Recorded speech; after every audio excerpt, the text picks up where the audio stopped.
At eto nga mga kamartes, kasama ko ngayon ang aking mama at nakisakay kami sa service ng munisipyo ng Ettiague together with my bunsong kapatid. And shout out to our beautiful, ganda-ganda ng driver namin. Wow! Shout out to Ma'am Eustachio. And of course, shout out to Ma'am Salenas, our beautiful na nagpasakay sa amin. Empleyado po siya doon sa may munisipyo ng Ettiague. And now, nandito kami ngayon sa M. Luwilier. O yan, kukuha daw sila nung pambibili nila ng TV nila. Magpapalibre ako dito, kaya yan, nag-video ako. O, shoutout nga pala sa kapatid kong 16 pa lang yan, pero matangkad na siya. And, nandito nga si Mama. Ayan. Ewan ko ba kung anong ginagawa niya at tinawag niya ako, hindi niya makita. Wala siguro siyang sa eyeglass kaya hindi niya makita. Halika nga dito, pirmahan mo nga ito at baka makukulong ako. Charis. Ayan, sinuot niya na yung eyeglass niya para makita niya. Pumipirma siya dito, guys. And of course, tinitingnan ko kung saan siya pipirma at baka mamaya ay mali-mali ang guhit na mapirmahan. O, diba?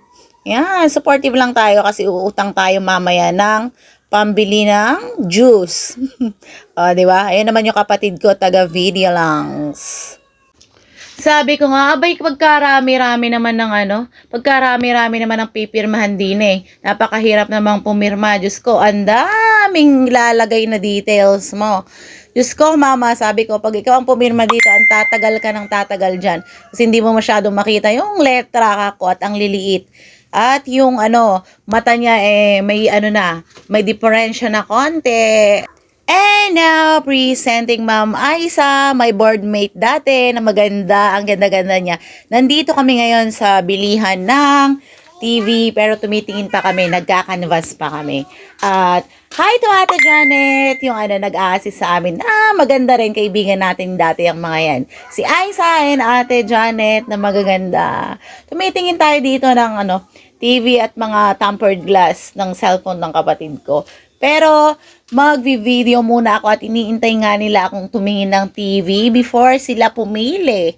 So, syempre naman, tutulungan natin silang pumili. Pero first of all, mag-video muna tayo. And eto nga, nandito na naman tayo sa escalator. Nasa Unisan tayo, guys. At titingin ulit tayo ng LED TV doon kung alin ang mas mura. Doon ba kila Aiza or kila Ate Janet or dito sa Unisan. At nandito nga ako pumunta. Galing akong CR dito, guys. Ihing-ihi na ako, pero walang CR kanina, kaya inabot ko na dito. At ayan na nga, si John Lloyd, pumipili siya ng binder niya before bumili ng TV. Ayan, si Mama, pinaghawak pa niya talaga ng mga papel. Talagang batang yan, nakakainis talaga, oo. And of course, naka-short lang siya, hindi siya nagpapantalon. My God, eto na nga, magbabayad na sila. At yun, kita pa ako sa mirror. Eto nga, mas mahal talaga sa Unisan kesa dun sa bibilan namin. Wholesalan kasi doon, kaya mas mura lang siya. Kaya doon na lang kami bibili. Bumili lang si John Lloyd ng binder at mga ballpen before kami bumalik doon sa bilihan ng TV. At nagutom daw ang bunso naming kapatid, kaya bibili muna siya ng hotdog dyan. Diyos ko, pag si Mama talaga ang kasama mo, ang sakit-sakit na ng pako, mga kamarites. Pero wala tayong angal kasi uutang nga tayo, di ba? Utang tayo ng pambili ng juice. So, tsaga-tsaga lang. Ang sakit na ng pako, kalahating araw na akong nakatayo dyan. At nandito na nga tayo sa bilihan ng cellphone at TV. Ayan, nakahawak na nga tayo ng juice. Kaya nilibre na tayo ni Mama. Ayun yung binili, yung 32 inches na TV. Naway tumagal ka TV at bumili nga si Mama ng keypad at wala siyang cellphone. Keypad lang, guys. Yun lang yung kaya. Wala kaming pera. Yun yung 32 inches yung binili niya.